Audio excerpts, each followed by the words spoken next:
Mga kababayan, may nakakabahala na nangyayari sa ating gobyerno.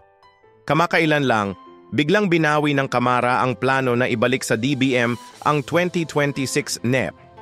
Sa halip, gusto na lang nilang ipaharap sina Secretary Dizon at Secretary Pangandaman. Pero alam nyo ba? Para sa marami sa atin, lalo lang itong nagdudulot ng pagdududa. Bakit biglang nagbago ang desisyon? Bakit parang may kinikimkim? Bilang isang Duterte supporter, malinaw ang aking paninindigan. Ang pera ng bayan ay hindi dapat ginagawang laruan ng politika. Hindi ito parang mga baraha na pwedeng paglaruan at ipusta.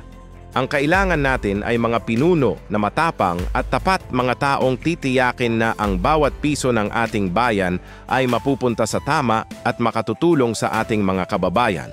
Salamat sa inyong pakikinig. Kung gusto nyo pang makarinig ng mga ganitong usapan, i-like at i-subscribe ang ating channel. Magkita tayo sa susunod.